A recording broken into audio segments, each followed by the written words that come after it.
En tout cas, David, merci beaucoup pour l'invitation, ça fait très plaisir. Tout à fait. Invitation. En tout cas, je voulais vous faire découvrir la richesse de la culture portugaise et ça commence par la nourriture. Ah, ben ça tombe bien parce que je meurs de faim. Hein. Dis, puisque c'est ton émission, est-ce que tu n'accueillerais pas le téléspectateur? Je crois qu'il faut arrêter avec ces conneries de accueillir le téléspectateur. Oui, il a raison, c'est une mauvaise habitude de présentateur talk show. C'est ridicule. Bonjour, bienvenue. Si on lui dit bonjour alors qu'il sait qu'on ne le voit pas, il a juste le sentiment d'être pris pour un crétin. Ben ça va, j'insiste pas. Hein. Salut tout le monde. Est-ce qu'on pourrait passer commande? Parce que je meurs d'envie de prendre des acras de morue. Moi aussi. Ah. Alors les acras de morue, c'est antillais. Ah oui? En Portugal, on appelle ça des pastéis de bacalhau. Des quoi? Des pastéis de bacalhau. Pêche de bœuf. Puis après, faut arrêter avec le cliché. Hein. Les Portugais sont maçons, les Portugaises sont femmes de ménage. On dit pas assiette, on dit assiette. Mais comment on fait si on veut éviter le cliché, hein, ce qu'on comprend, mais qu'on a quand même envie d'acra de morue, enfin de pastèche de bacala? Écoutez, on va arrêter avec tous ces trucs-là. On va prendre un caldo verde, uma chispalhada et uma lampreia d'ovos. C'est le top de la cuisine portugaise. Oui, c'est ça, moi je vais prendre ça. Il y a des voyelles dans ce que tu viens de dire ou... Mais vu ou pas vu les acras de morue? Enfin, les haches, t'es pas le... Bacalao. Bacalao.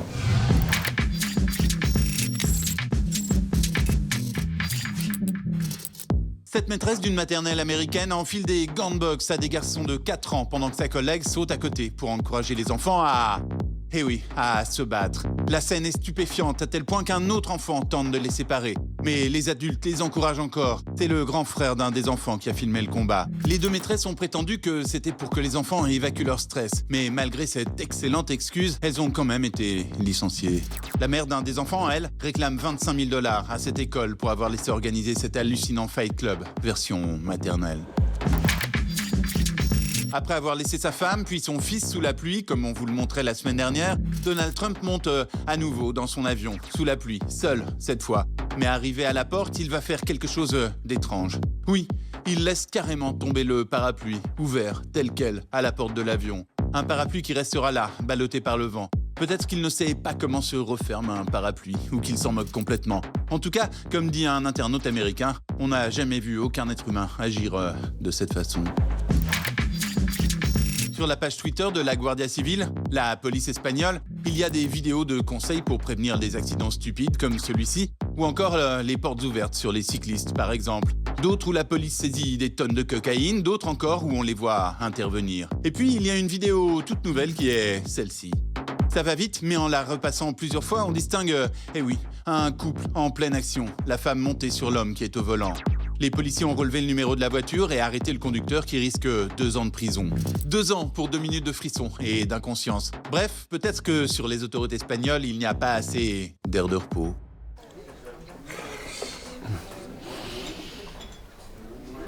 En tout cas, la viande, elle est poilue, hein. Ça vous fait marrer, hein? C'est dingue, hein, portugais, c'est vraiment la dernière nationalité sur laquelle on peut faire des blagues racistes et tout le monde trouve ça super. Oh. Ah, David, tu es portugais, c'est super, tu as les poils sur le torse, tu manges le ciment. En plus, moi, je suis vraiment poilu. Et je suis poilu depuis que j'ai 12 ans. Vous savez ce que c'est que d'entendre toute sa vie? Ah, ben c'est normal, t'es portugais, t'es poilu, hein? T'es moche, t'es pauvre. Vous avez la moindre idée de ce que c'est que de correspondre au cliché de sa nationalité?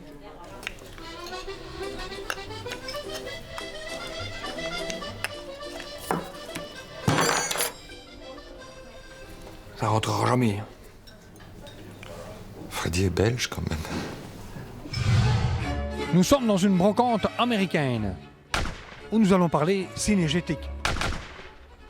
La chasse. Ouf! En Belgique, comme en France exactement, nous avons quelques soucis avec les chasseurs. Allons à la chasse à l'opinion. On va parler activité cinégétique. Ça vous dit? Ça me dit rien. L'activité cinégétique. Qu'est-ce que c'est de ça? On va vous chapeauter, d'accord? Cinégétique, ça veut dire la gestion de la faune par la chasse. En fait, cinégétique, c'est la chasse. Oui. Facile, hein? Vous avez vu en France, vous venez de France, je Oui. pense. Il y a des gros accidents de chasse. En ce moment, il y en a beaucoup, hein, Oui, ils il y cumulent. en a beaucoup, mais dans toute la France. Hein. Et comment ça se fait qu'il y a tant d'accidents en France? Il y a trop de chasseurs, il y a trop de chasse et trop de n'importe quoi, je crois. Il faudrait limiter la chasse, Oui, alors que pour l'instant, la chasse est faite par des gens limités. exactement. Alors, il y a un chasseur, notamment dernièrement, il a visé des faisans, sauf que c'était pas des faisans, c'était des surfeurs. Des surfeurs en plein bois. Ils traversaient le bois pour aller à la plage, parce que parfois, il y a le bois à côté de la mer. Ça peut arriver, oui. Des faisans, ça ressemble très fort à des surfeurs. Hein. Oui, bien sûr. Par contre, il y a un chasseur qui a tiré sur des VTT, qui étaient dans le bois. Ah, ça, je suis au courant, par contre. Ah, voilà. Ah, ça, je suis au courant. Oui. Ouais, eux aussi, ils couraient, hein. Ben oui, En vélo, quoi. oui, ils étaient mal camouflés, sans doute. Les chasseurs disent, on est vos amis, c'est pour réguler la faune qu'on tire dedans, et c'est pour ça qu'on zégouille tout le monde. Ils tuent par plaisir. Ils tuent les gens par plaisir? Non, pas les gens, les Oh. animaux. Les animaux. Le restant, c'est accessoire. Les personnes, c'est de temps en temps, quoi. De temps en temps, une petite personne? Voilà. Pour dire de varier, c'est un petit peu comme quand on mange du salé, un petit sucré, ça Non, fait du non, bien. non. Il y a un chasseur, il a voulu achever un sanglier avec un coup de crosse et il s'est tiré dessus. Ah, dommage. Dommage vous. Pour le sanglier. Et les chasseurs dans des réserves, hein, ce serait pas plus mal. Hein. Les chasseurs dans des réserves. Oui, dans des réserves naturelles, quoi. Et qui chassent entre eux. Quoi. Bah oui, ils chassent entre eux, quoi. Bah oui, tout à fait. Oui, il ferait pas mal de se tirer entre eux, finalement. Quand on se tire dessus, finalement, quand on tire entre nous, au bout du compte, ça génère de fameux trous de balles. Ouais, ouais. Que pensez-vous des chasseurs? Oh ben, moi, c'est des baraquis, hein. Stop. Des baraquis. C'est quoi un baraki? Oh ben, des baraquis, c'est des gens qui, à l'origine, vivaient dans des baraques. Ce sont des gens pas très cultivés. Ce sont des grosses bièces, quoi. Hein. C'est qu'on appelle en France des beaufs. Voilà, un baraki, c'était un beauf. Voilà, une grosse bièce, quoi, comme on dit chez nous. Merci. Est-ce que vous connaissez la cinégétique? La science de la chasse. Paf, du premier coup. Est-ce que vous trouvez qu'on doit autoriser tout le monde à chasser? Ah non, certainement pas. Il faut minimum un permis. Il faut quand même avoir une certaine connaissance, ça c'est sûr. Là, ils flinguent à tout berzingue. Ouais. Ils disent que c'est pour le bienfait, pour limiter les animaux. Ça c'est facile à dire. Mais ici, on pourrait croire qu'ils veulent aussi limiter la démographie parce qu'ils sont en train de... En train de oui, s'ils commencent à tirer sur les gens, évidemment, oui, je pense que c'est pas la bonne solution. Voilà, mettez des capotes. Oui aussi. Apparemment, ici, il n'y en a pas beaucoup pour défendre la chasse. Pourtant, les chasseurs disent qu'ils sont nos amis et que c'est par pure abnégation qu'ils éliminent les animaux et zigouillent tout le monde sans le faire exprès. Ceci m'évoque la moralité de La Fontaine dans la fable L'ours et l'amateur des jardins. Rien n'est plus dangereux qu'un ignorant ami. Mieux vaudrait un sage ennemi. Au revoir les amis. Au revoir. Au revoir. Bon, il m'ignore, c'est peut-être mieux. Ah, quel style, Freddy. Puis cette poésie. Mais dis-moi, c'est le grand retour des cadeaux? Oui, et cette fois de la brocante, je vous ai rapporté des trophées de chasse. Oui, regardez, ce sont de véritables crânes. Pour toi, c'est un bison. Oh, merci, Freddy. Ouais. Mais es-tu bien sûr qu'ils sont authentiques? Parce qu'ils sont quand même minuscules, là. Ah oui, mais ce sont des bébés, hein. Parfois ils prennent des petits. Tu vois. Et alors pour toi, un élan, tu vois, parce que tu en as bien besoin pour ton émission. T'es un peu jaloux, non? Mais t'en fais pas, un jour on ira à Bruxelles manger des frites. Ça te fait rire, ça. Non, non, non. Dis-moi, même si c'est très copieux, j'imagine que la culture portugaise ne se limite pas qu'à la nourriture. Est-ce que tu nous ferais pas un petit chant portugais? Oui, il paraît que t'as un joli brin de voix. Attendez. Ah, je vais vous faire un petit fado. Fado, il n'y a que 2 notes au Portugal ou bien? C'est affligeant, hein? Non, je vais vous faire l'hymne portugais, comme ça sera plus simple. As armas sobre a terra e sobre o mar. As armas, pela pátria lutar. Contra os canhões marchar, marchar.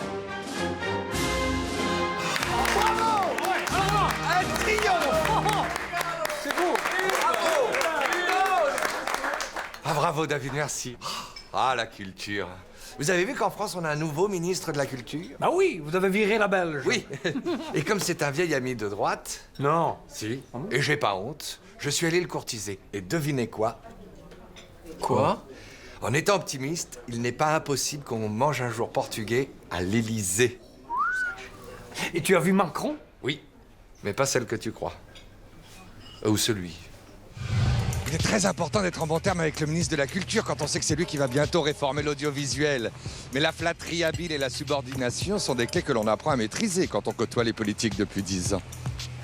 Magnifique ici. Mais voilà mes amis, comment ça va? Attendez, non mais... Franck, Brigitte, Stéphane, ces 3 amis, je peux les saluer. Ils veulent. Non, je le salue. Je dis bonjour. Voilà, merci. Très heureuse de vous voir. Bah, moi aussi, vous me manquiez. Surtout que je suis en très bonne compagnie. Bonjour Cyril, ça va? Bonjour monsieur le ministre. On y va, on avance? Eh bien, je me joins à vous. Avec plaisir. Vous savez que je ne suis pas un flatteur et que vous n'êtes pas sensible à la flatterie non plus. On se connaît depuis trop longtemps. Mais vous êtes la plus belle surprise de ce gouvernement pour moi. Oh là là. Si, parce que quand même, comment passe-t-on du coulommier? Comme vous y allez. Du coulommier coulant que vous m'avez offert. Le coulommier au lait cru que je vous ai offert, effectivement. Vous êtes régalé.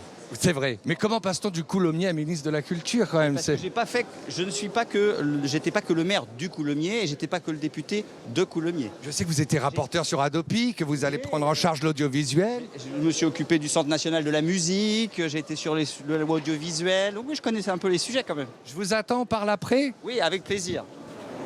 Ça va Brigitte? Il faut qu'on se voie, hein, parce que je sais que c'est compliqué pour vous en ce moment. C'est vrai, je vous manque. Mais je suis disponible, hein. Moi je suis un ami fiable. Ça, je sais. Oh, c'est drôle de voir Brigitte, elle est totalement désespérée, mais bon, elle va quand même pas quitter Emmanuel pour un homme plus jeune que lui. Ça foutrait mal. Je fais plus jeune ou plus vieux qu'Emmanuel Macron? Ah, je sais pas, la question est pas facile à répondre. Ouais, c'est pas facile. Évident. Évident. Non, je sais pas. Brigitte a l'air de me trouver plus jeune en ce moment, ouais. Ça se sent dans les yeux, vous savez, ces choses-là s'expriment avec les yeux. Ah, c'est le salon du patrimoine. Ils sont venus choisir un château pour la chasse à courre de la semaine prochaine, c'est pour ça. Monsieur Riest. Il faut faire comme s'il n'était pas là, Cyril, mais c'est dommage parce que c'est un acteur formidable. Et vous arrivez avec une arrivée en fanfare, vous ramenez 21 millions pour le patrimoine. Attendez, non, ah non, mais ils sont violents, regardez. Ils reproduisent Benalla, c'est violent. Non, pardon. Brigitte, arrêtez. Il faut être gentil quand même. Lui faites pas de mal. Merci, je vous suis. J'ai besoin moins de parler à Stéphane. Bravo pour les 20 millions. C'est pas moi, c'est le ministre de la Culture. Mais le loto, bravo, ça a marché. Gentil, oui, le loto, ça a bien marché. Alors qu'au départ... La mobilisation des Français. Bon, très bien, comme ça, on va pas être obligé de dilapider le patrimoine à des Japonais. Exactement, on garde les bijoux de famille. Attends, j'ai juste une question. Ça suffit pas dans les escaliers, on va glisser, on va tomber, c'est dangereux. Non, je vais les attendre là-haut. On va glisser, c'est dangereux. Prenez-moi vraiment pour un idiot. Non mais attendez, vous ne le savez pas, mais c'est ici que j'ai fait mon plus long interview avec Emmanuel Macron. C'est ici, on est resté 1 heure ensemble. Il y a une souffrance sociale, elle est là. Et je dis, l'esprit de responsabilité doit être partagé aujourd'hui par toutes et tous. Et l'esprit de responsabilité, c'est de ne pas envenimer la souffrance qu'il peut y avoir et qui est légitime chez certains, en voulant la convertir en violence. Oh, monsieur Le Cornu, bonjour, je vous avais pas vu. Ben oui, on va aller... Ah là là, mais il a le don d'ubiquité, il est formidable. Vous savez quoi, monsieur Riester? Il y a 2 mois, vous lanciez Agir dans l'anonymat le plus complet, et voilà contraint à l'immobilisme de ministre. Je mets sous la lumière. Continue d'agir, vous voyez. C'est pas de l'immobilisme. 21 millions d'entrées, c'est quand même un départ en fanfare, quand même, pour le patrimoine. En tout cas, vous avez vu ce salon magnifique? J'ai pas pu y rentrer, je vous ai attendu 1h30 dehors pour l'anecdote. Vous n'étiez pas dans le froid, ça c'est sûr. Vous avez très bonne mine, Brigitte. C'est l'Élysée. C'est l'Élysée. Pourtant, on est à l'abri à l'intérieur. Non, pas du tout. L'air de l'Élysée est bénéfique. Vous savez que si je vous manque et que vous avez envie de me voir, vous avez qu'à m'appeler, je viens, hein, moi. Vous pouvez m'inviter. Hein. Ah, je vais en parler au président, je pense qu'il va être preneur. Ah, très bien. Parce qu'il a mon numéro, demandez-lui. Vous le découvrez, Emmanuel Macron? Bon non, comme tous les Français, on commence à le connaître maintenant. Oui, mais ça fait 1 mois et demi que vous êtes plus proche. Il est encore plus déterminé à aider la culture et le patrimoine que j'imaginais, vous voyez. Ah, c'est pour dire. Mais pause. Qu'est-ce qu'elle dit? Cyril, qu'est-ce que vous entendez par vous le découvrez? Ah ben, il est encore plus déterminé à aider. Tu vois, elle mettrait pas une petite ambiguïté sexuelle entre Franck et Emmanuel? Coquine, elle a un humour, dis donc, culotté. À bientôt, Franck. Merci. Au revoir, Brigitte. On se salue quand même. Oh, Ça va, Cyril? Enchanté. Vous allez bien? Très bien, et vous? Au revoir, madame la première dame. Toujours un bonheur. Partagez. Au revoir. Donc je suis au mieux avec la première dame. Cette année présage du meilleur. Et mes acclamations, mon enthousiasme. Italia.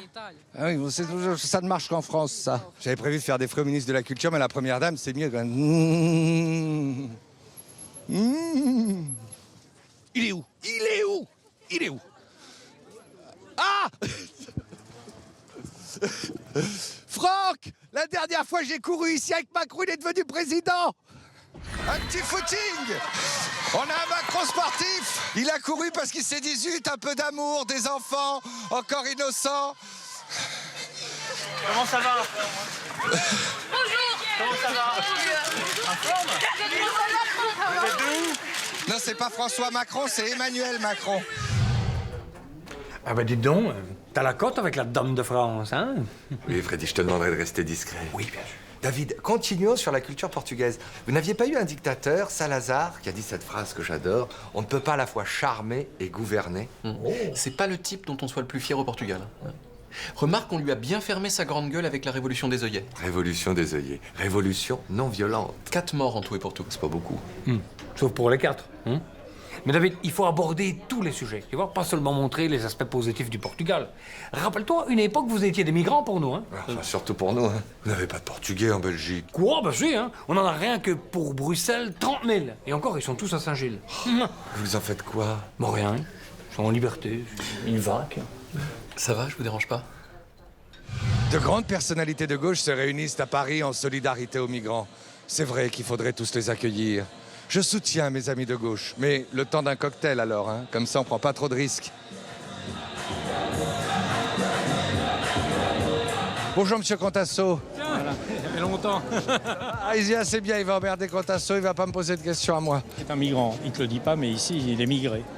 Ah, d'accord. Parce que normalement il est corse.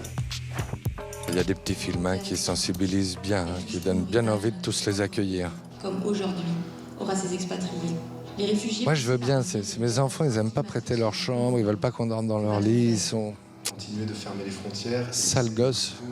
Le ciel est plutôt sombre, hein. Il n'y a pas de crise migratoire, mais il y a une vraie crise de l'accueil. Bon, Costa Gavra est un immigré. Parfois ça tombe bien quand même s'il a piqué les chaussettes de Fillon. Bon, évidemment, ceux-là, ils posent pas de problème, hein. Ils peuvent venir autant qu'ils veulent. C'est plus ceux qui sont pas là qui font peur, des fois. Non, je déconne. Il n'y a que Eric Ciotti qui se rend pas compte qu'il est d'origine italienne. Nous serons tous des migrants. Regardez les retrouvailles. Dis-moi pas que c'est pas vrai. Regardez, un homme de gauche souriant. Moi, j'ai une question que j'aimerais vous poser quand même sur les migrants. C'est un problème qu'il est difficile de traiter de manière un peu manichéenne, quoi. Exact. Oui. Alors, mais en même temps, l'idée de faire un tri, ce serait grossier. Non, mais ce mot est absolument insupportable. Mais alors, c'était quand... revenons sur le mot manichéen. Oui. On est dans un monde où les médias n'arrêtent pas de nous expliquer que... C'est toi, ça. C'est lui, ça. Que le monde serait binaire et que tout... voilà, on simplifie tout, on n'a pas le temps d'expliquer les choses. Donc c'est vrai qu'il faut expliquer aux Français qui sont soumis à ce matraquage des médias et de certains politiques que les choses sont beaucoup plus complexes que ça. Et donc, s'ils comprennent mieux le monde, ils comprendront mieux les autres. Et s'ils comprennent mieux les autres, ils les accepteront. Le migrant portugais s'intégrait très bien. Non, il ne s'intégrait pas très bien. Ouais, enfin, maintenant, on le trouve sympathique, le migrant portugais. Sauf que le migrant portugais, il s'intègre beaucoup moins que celui qu'on est allé coloniser en Algérie ou en Tunisie ou au Maroc qui vit chez nous. Le migrant portugais, il travaille ici, il construit une maison dans son Portugal et il revient au Portugal. C'est pas exactement la même chose. On vous laisse travailler tranquillement. Sécurité, s'il vous plaît. Tu vois, autant il laisse passer les migrants, autant les journalistes, il y a un problème, tu vois. Ouais, c'est ça. C'est ça, tu vois. À tout à l'heure. Au revoir, monsieur, c'est un grand plaisir. Vous rehaussez le niveau. Tu sais pourquoi j'aime bien Hamon? Parce que je préfère l'hypocrisie à la méchanceté. Monsieur Plenel. On n'est pas là pour blaguer, on est là pour des choses sérieuses. Il va me frapper, il va m'agresser. Le jour où vous vous engagerez pour des choses sérieuses, au lieu de faire des blagues à la con, qui rendent tout superficiel, qui vont dans le sens de la haine et des peurs, vous serez utile et vous aurez un sens. Autrement, on n'a pas besoin de gens qui sont là pour la haine et pour la peur. On n'est ni la haine pour la peur, ce moment est grandiose. Votre humour est l'alibi de la haine et de la peur. Vous blaguez de tout quand il y a des gens qui se noient en Méditerranée. Non, vous croyez que ça me fait rire? Vous allez me donner des leçons? Qu'est-ce que vous faites ce soir? Vous allez être moralisateur? Vous ne savez pas ce que je fais? Vous ne savez les questions que je pose? Moi, je vous vois et je vois toute la superficialité de ce que vous faites. Vous êtes quelque part une des hontes de notre métier. Et je le pense. Mais qui a dit que j'étais journaliste? Eh bien, qu'est-ce que c'est ça? C'est un micro? Donc vous êtes un amuseur public. Si vous êtes un amuseur public, il n'y a pas de place pour un amuseur public ici. On a le droit de faire des choses différentes? Non, pas quand on est si, parce qu'on a le droit de poser des questions sérieuses, on a le droit de poser des questions rigolotes. Où est votre question sérieuse? Justement, je m'intéresse à la situation des migrants, savoir si on doit traiter le problème de manière manichéenne. J'ai parlé tout à l'heure un long moment avec Noël Mamère. Les gens me répondent. Elle est manichéenne. Est-ce qu'elle est simple à répondre? Votre conviction sur les migrants? Mais moi, je n'ai pas à vous répondre de quelles sont mes convictions. Ici, on est là parce qu'on a un journaliste n'est pas là pour donner ses convictions. Ah bon? Vous êtes journaliste maintenant? Ça dépend. Nous, on a des convictions, mon vieux. On a des convictions. Et les gens qui en ont pas, on pense qu'ils font le lit du fascisme. Voilà ce que je pense. Souvent, c'est les fascistes qui ont des convictions. C'est souvent les fascistes qui ont des convictions, monsieur. Ça vous fera une belle séquence à la télé. L'humour, le divertissement et l'alibi de la haine. Et vous êtes le symbole de ça à la télé. Voilà. C'est extraordinaire. Merci, monsieur Plenel. Vous êtes sûr que vous voulez pas un selfie avec Edoui Plenel, plutôt? J'ai déjà fait avec lui. Déjà fait, ouais. C'est l'homme qui nous réconciliera peut-être. Mais ne me tenez pas à distance, soyez solidaires. Vous êtes des collègues. Sinon quoi, vous voulez le taper vous aussi? Non, pas du tout. Ah, et il sait pas trop. Il est qu'entre des chaises, entre Mélenchon et les communistes, entre Edoui Plenel et moi là tout de suite. Il y a un équilibre. Ouais. C'est ça qu'il n'a pas compris. Des fois, il y a du sérieux, parce que si c'était que drôle, on se serait lassé. Sur les migrants, ce qu'on ne dit pas, c'est justement les migrants géographiques. Si la planète augmente de 2 degrés, je l'ai appris au contact des politiques que j'écoute de temps en temps, bon, ça ferait 400 millions de migrants supplémentaires qui devraient se déplacer. Comment gérer le problème? Là, on peut s'entraîner en attendant. Mais tu sais ce qu'il faut faire déjà? C'est que ça réchauffe pas de 2 degrés. Oui, mais alors là, on est mal barré parce qu'on est quand même novembre et on se balade en slip et personne s'affole. Comment bien accueillir des migrants alors qu'on a un seuil de pauvreté en France? Enfin, je me fais... Et en même temps, quand on voit que dans une ville comme Paris, on a 100 000 logements vacants. Bon, on a 100 000 logements vacants, 100 000 logements qui sont vides toute l'année. Et des gens qui attendent pendant des années d'avoir un HLM. Pourquoi? Parce que l'État... Ce monde est absurde. Parce que l'État refuse d'appliquer une loi qui existe pourtant, qui est la loi de réquisition. Normalement, quand un logement est vide, on a le droit de le réquisitionner. Et Castaner, vous pensez qu'il va accueillir ou... Je sais pas. En tout cas, j'ai jamais été ébloui par le personnage, mais peut-être qu'un jour, ça finira par arriver. Merci de votre franchise. Comment expliquer justement la montée des populismes en Europe? La question qui est posée, c'est pourquoi une remontée des idées d'extrême droite ou des idées réactionnaires, anti-migrants, xénophobes, c'est ça? Oui. D'où ça vient, ça? Oui. Ouais, ben après, c'est compliqué en quelques mots. Mais plus il y a de crise, plus il y a de pauvreté, plus il y a ce sentiment d'être en concurrence les uns contre les autres. Et il y a une utilisation des pouvoirs et qui essaie de diviser les gens, quoi. Donc, ce qui pourrait faire monter l'extrême droite. Après, attendez, je vous dis un truc. Tant que j'y pense, parce que souvent j'oublie des trucs. Mais, il est aussi mauvais que moi. Non, mais l'histoire de la remontée des idées d'extrême droite ou réactionnaire, c'est aussi la trahison de la gauche pendant des années, parce que tous les pays qui ont connu des gouvernements de gauche qui avaient promis des choses et qui ont fait l'inverse, et ça a été abordé dans la réunion tout à l'heure, c'est vrai que c'est un aspect qui est à discuter. Et pourquoi? Parce que les présidents de gauche étaient de droite. Mitterrand était de droite. J'en parlais avec Benoît Hamon la semaine dernière. On s'entend, en fait, la gauche est de droite, et voilà, on est dans la merde. Vous auriez pris qui comme ministre de l'Intérieur, vous? Cyril Eldin, c'est bon, parce que alors là... Vous m'avez fait rire pendant les primaires. Vous leur êtes rentré dans le premier tour. Pendant le premier tour, vous êtes rentré dans l'art de Macron. Si, c'était bon à ce moment-là. Bon. Ça faisait du bien, pas de langue de bois, avouez. Avouez qu'on sert à quelque chose des fois. Ça, il sera pas à l'émission, ça. Vous pouvez bien sûr. Pas apparaître comme ça. Si. Si, on est reporter du dimanche. D'accord. Il sait pas. Bah, ça me fait plaisir. Toi, tu ferais un bon politique du dimanche aussi. Merci. C'est vrai qu'on peut manquer un peu de conviction au bout de 10 ans avec les politiques. Mourir pour des idées, l'idée est excellente. Moi j'ai failli mourir de ne l'avoir pas eu. Non, mais qui c'est ce type avec sa moustache débile et sa phrase stupide sur l'humour et le divertissement? C'est Edoui Plenel. D'ailleurs, l'humour, le divertissement est la Libye de la haine? C'est pas plutôt l'humour, le divertissement sont la Libye de la haine? Tu as raison, il fait des fautes en plus. Bon bah c'est un garçon qui est devenu ce contre quoi il se battait apparemment. Oh, c'est dommage. Il y a quand même beaucoup de gens de gauche qui pètent des câbles en ce moment. Ouais. D'ailleurs, Arthur et Baptiste, ils sont pas de gauche? Non, ils sont dans leur monde à eux, c'est déjà pas mal.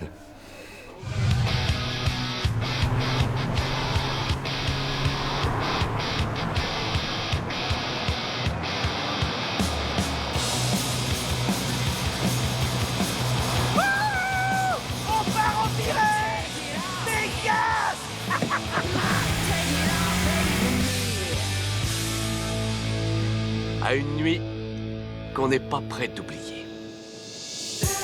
Chin.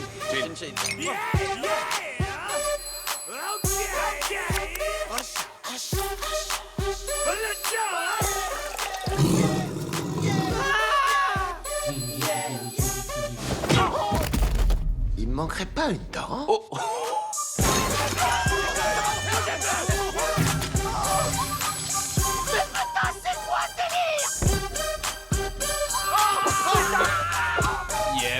Ah yes.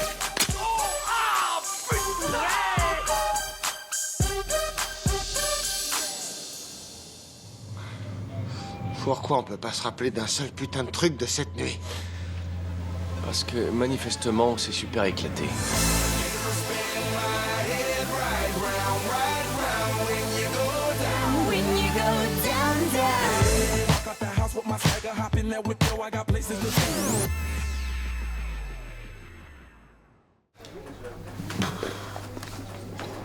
Il y avait des poireaux dans les pastouches des Felouches? Maintenant, c'est l'heure du dessert, la quintessence de la cuisine portugaise. Je te dire que je suis pas très sucré, moi, là-bas. Non. Vous savez, les petits pays comme le Portugal ont tendance à être un petit peu complexés. Oui. Et du coup, ils mettent leur fierté dans des choses qui peuvent paraître dérisoires à l'observateur extérieur. C'est-à-dire? C'est-à-dire que si vous voulez qu'on s'entende bien, vous allez prendre un pastel de nata chacun et vous allez le manger jusqu'au bout. Pendant ce temps-là, je vais vous dire depuis quand ça existe.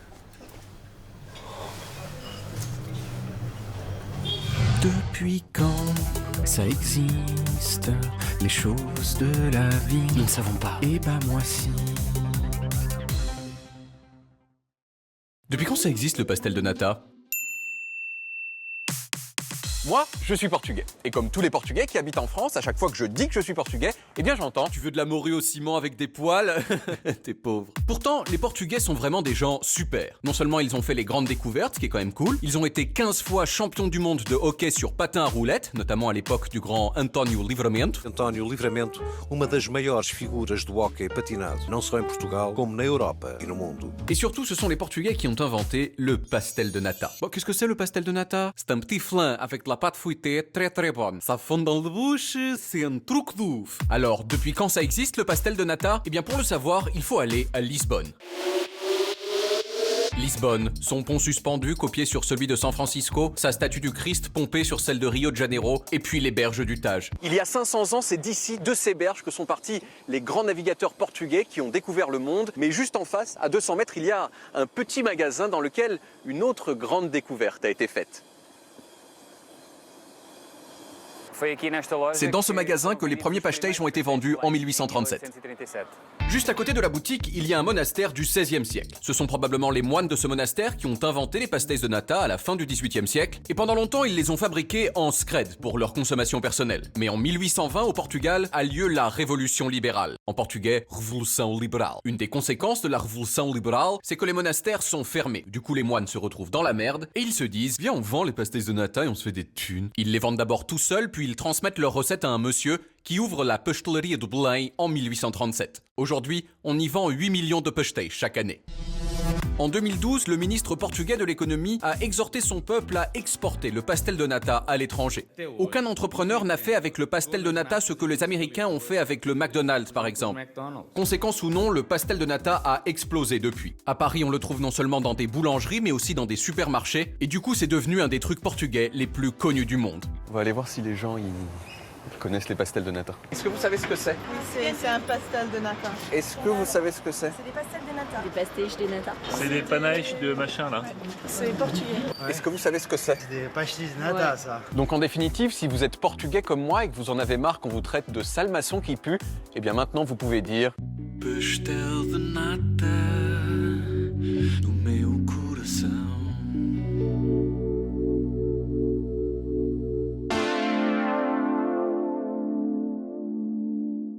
Tu nous as convaincus. C'est très beau en plus. Oui, et c'est très instructif. Merci David pour le resto. Ah, parce que vous croyez que j'allais payer? Moi j'ai dit que je vous amenais au restaurant, pas que je payais. Oh la mauvaise foi. Si tu veux, on peut revoir l'extrait dans l'émission de la semaine dernière. La semaine prochaine, je vous invite dans un restaurant portugais. Tu dis texto, je vous invite. Ouais, je vois le genre, il faut faire hyper attention à ce qu'on dit dans cette émission. Je confirme. Benalla te dirait que si c'est l'Élysée qui produisait, on pourrait effacer la séquence. Mais là, non, donc, merci David. David, tu ne serais pas en train de faire comprendre que le portugais est radin? Ah non, non, ça c'est mon côté français, ça. C'est petit, ça. J'aime bien. Bon, bah, on se voit dimanche prochain? Oui. Ah, avant de vous laisser, je voulais juste dire aux téléspectateurs qu'on avait une pensée pour Philippe Gildas et qu'on embrassait très fort son épouse Maryse. Merci pour nulle part ailleurs. On joue là, action. Action. On joue. En tout cas. Action, pardon.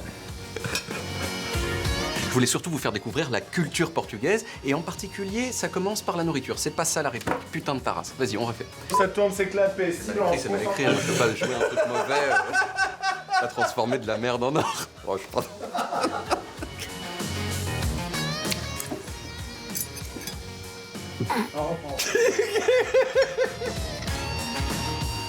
Vous vous rendez pas compte en fait.